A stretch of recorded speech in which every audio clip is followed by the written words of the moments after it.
एक गौरव ठाकुर जी हैं, वो साइंस की वीडियोज को बहुत बढ़िया बनाते हैं, बहुत बढ़िया काम कर रहे हैं। मुश्किल से मुश्किल साइंस की चीज़ों को आसानी से एनिमे एनिमेशन के थ्रू और अपने एक्सप्लेनेशन के थ्रू लोगों को समझाने का काम कर है ना।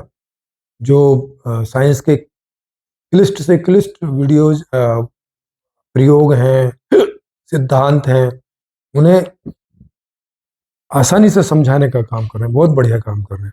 लेकिन वो कभी कभी जो है लोगों को जगाने का काम भी करते हैं, प्रयास करते हैं, ऐसा अपना ऐसा कर्तव्य मानते हैं, क्योंकि उनसे काफ़ी लोग जुड़े हैं, बहुत सब्सक्राइबर हैं उनके। तो वो बांग्लादेश और भारत के बॉर्डर से जो बांग्लादेशी यहाँ पलायन करते हैं या इसमें दाखिल होते हैं इंडिया में, है ना, इमिग्रेट करते हैं, उस पर उन्होंने एक ये वीडियो बनाया। उसके वीडियो का उनके लिंक यहाँ मिल जाएगा आपको आई बटन में, उसे देखें। देखें, आपको भी देखना चाहिए। और किस किस रास्ते से, किस किस तरह से बांग्लादेश से बहुत सारे लोग माइग्रेट करके, इमिग्रेट करके जो हैं वो भारत में दाखिल होते हैं, और भारत में फिर पैसे वैसे दे दा के यहाँ के आधार कार्ड, पासपोर्ट इत्यादि बनवा लेते हैं, और फिर यहाँ के वो नागरिक हो जाते हैं। तो वो कह रहे हैं कि यहाँ तो ऑलरेडी 144 करोड़ की पॉपुलेशन है, हमें ही जॉब नहीं है।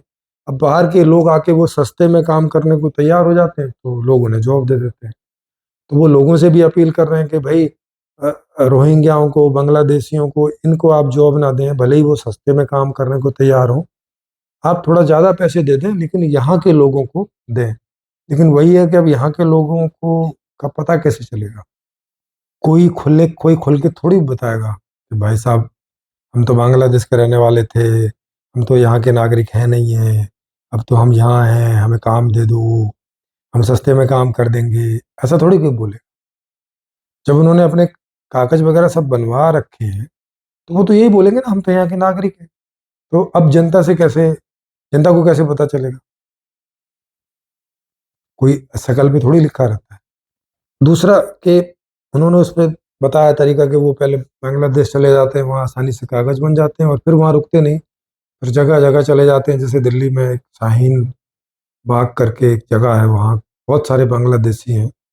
कोई वीडियो भी देखा कि ऐसा पूछा कि भाई आप कहाँ से, आप कहाँ से, और वहाँ लोग निडर होके बता रहे कैमरे पे कि हम बांग्लादेश से, हम बांग्लादेश से वगैरह। और उन्होंने ये भी बताया कि कितने 10-12 लाख लोग जो हैं वो वीजा लेके भी आ रखे हैं, लेकिन ज्यादातर वापस नहीं जाते, और यहाँ कागज वागज बनवा के यहीं रह जाते। तो अब ये समस्या है, इसका क्या उपाय किया जाए? तो इसमें कोई सरकार कामयाब नहीं हो रही है।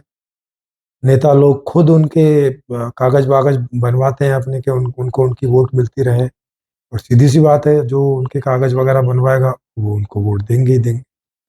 तो भारत में पैसों की द्वारा या भ्रष्टाचार से कागज बनवाने कोई बहुत मुश्किल काम है नहीं।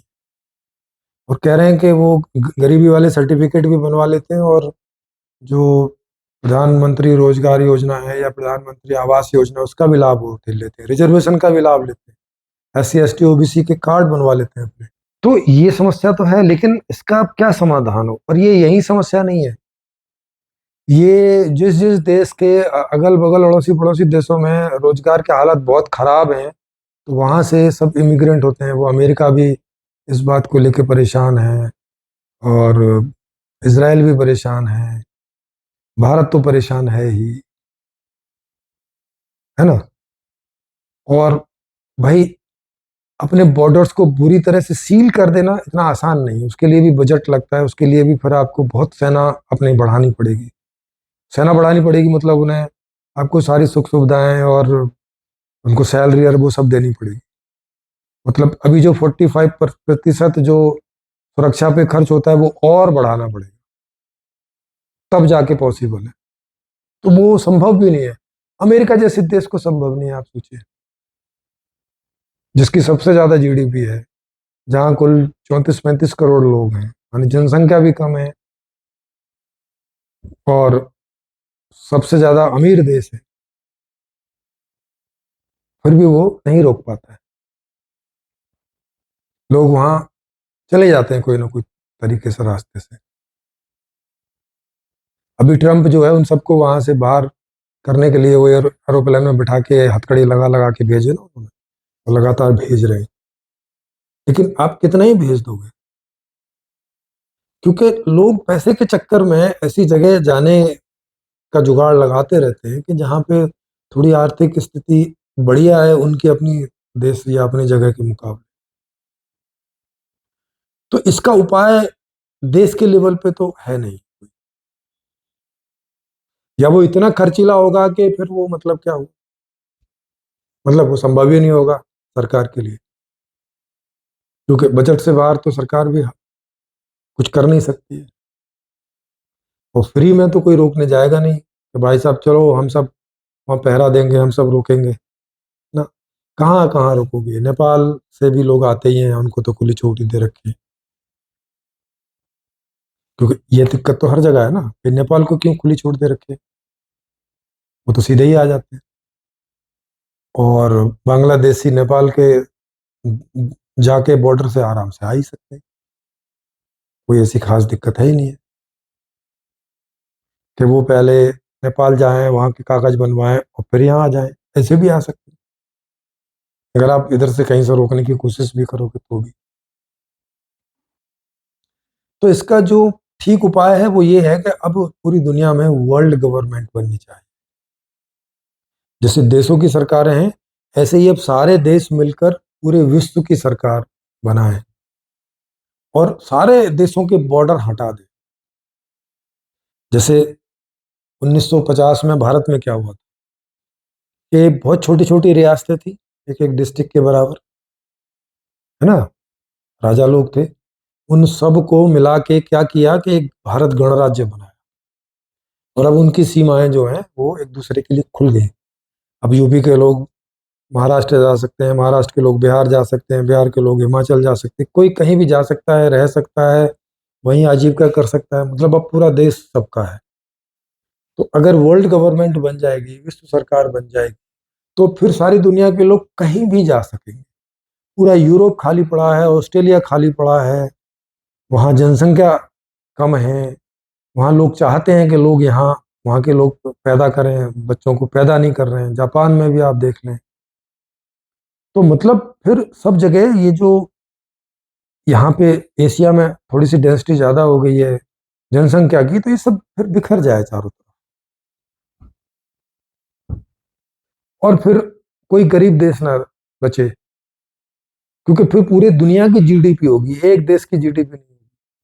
और उसके लिए कोई अच्छी व्यवस्था भी ला सकते हैं, जैसे एक संपूर्ण समाधान व्यवस्था का प्रस्ताव मैं कर रहा हूँ, जिसमें कोई खरीदना बेचना नहीं है, जिसमें कोई पैसा नहीं है, जिसमें बार्टर सिस्टम भी नहीं है।